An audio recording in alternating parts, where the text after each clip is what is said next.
I have watched now, I guess 3 times in my life, the silver price flirt with 50 US dollars. The first time from $1.20 start.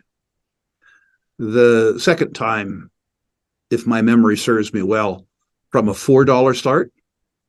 The third time, if my memory serves me well, from a $15 start. In each case, while the gains that were possible in the metal were lovely, the gains that were possible in the stocks for people who paid attention to the stocks, people who actually did real research, and in particular, people that had the courage to buy them when they were out of favor, were extraordinary.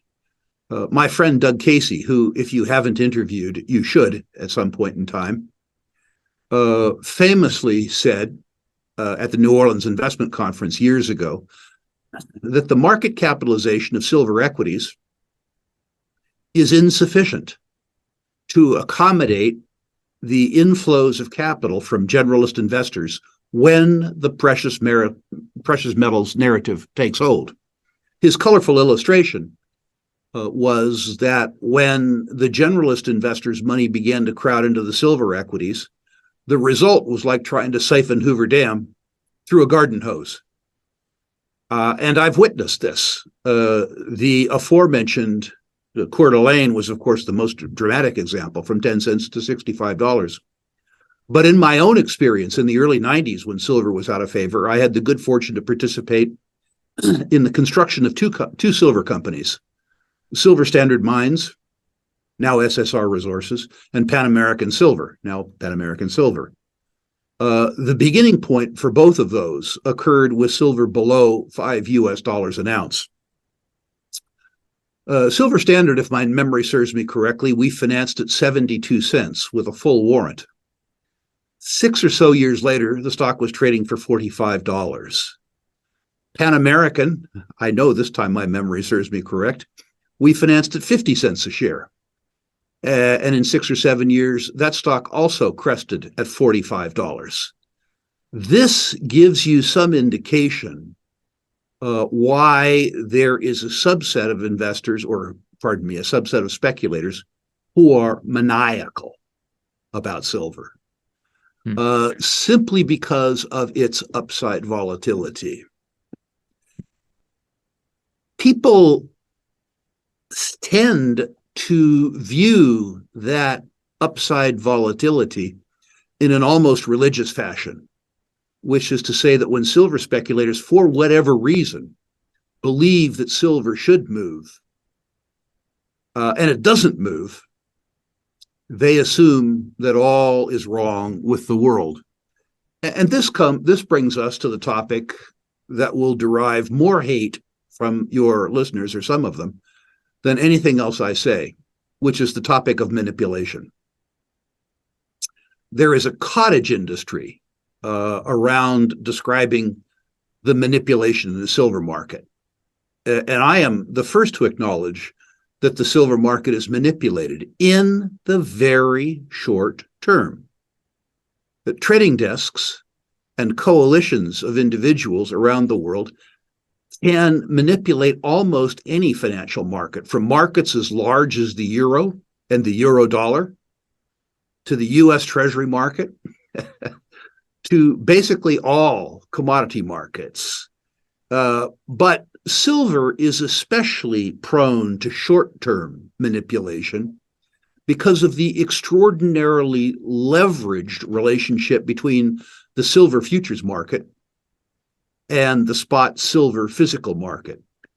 It is very common for silver futures markets to trade 200 times the amount of silver available for good delivery per day. Per day.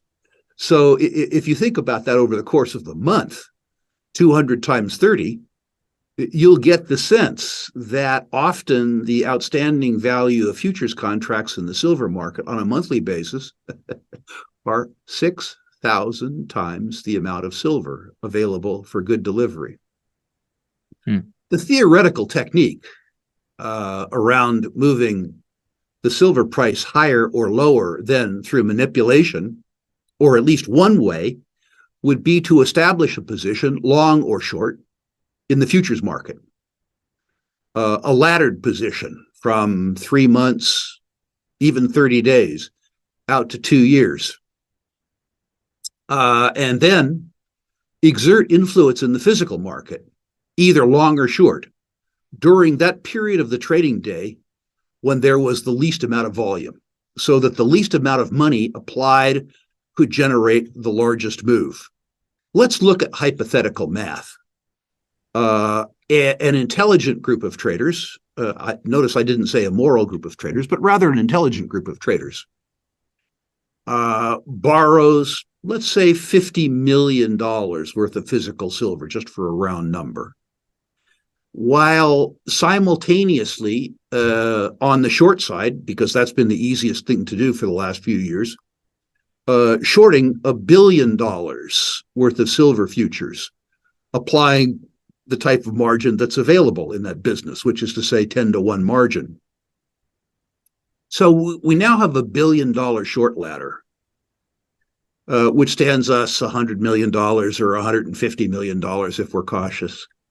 We've borrowed, remember, $50 million worth of physical silver, and we sell that $50 million worth of silver on the spot market, day market, during a point in time when the market is very, very, very liquid. It is possible through this technique to knock the silver price down 4%, 5%, or 6%. And that 4 or 5% move is reflected in the futures market, where we have $1 billion position with $150 million worth of exposure. So in a sense, we have effected a really spectacular leveraged gain relative to the amount of money that we have lost by borrowing and selling that physical silver into the physical market, and then rebuying it and delivering it back to the borrower. You will note that it was precisely this technique which was used to manipulate the market, the silver market, in the 70s, long. The manipulators don't care up or down. They will manipulate a market using the leverage inherent in the futures market, whichever way is easiest for them to manipulate it. Given the strength of the US dollar that we've seen for the last 40 years and the concomitant relative weakness in precious metals prices, for most of the last 40 years, the easiest way to manipulate the price of silver in the short term was down, not up. There will be periods of time, I suspect, in the next 10 or 15 years, when it will be much easier to manipulate the price of silver up. And I think that will occur with the same degree of frequency that you're seeing now on the short side of the market. I am not one of those who believes in the long-term systemic manipulation of the silver price, simply because nobody has had the need to do so. The strength of the US dollar has done a wonderful job reducing demand for silver and reducing demand for silver stocks. I don't believe either that the people who are alleged to preside over this manipulation, whoever they might be, the Rothschilds, the Bilderbergers, the Fed, JP Morgan Chase, whoever they are, President Biden, I don't think collectively that they have the intelligence or the patience or the need to engage in a long-term rig. I cut my teeth in the Vancouver Stock Exchange as a young man, and I saw an awful lot of manipulated markets and rigs. And I don't believe that I ever saw one that lasted more than 6 weeks, simply because the conspirators would turn on each other when there was too much profit built into the transaction. And I suspect at the upper levels of Wall Street that the circumstance is the same as it was on the lowest levels of Howe Street in Vancouver. And so for that reason, while I acknowledge and expect the silver market to be manipulated in the short term, I don't see any evidence or, frankly, any reason for silver to be manipulated on the long term.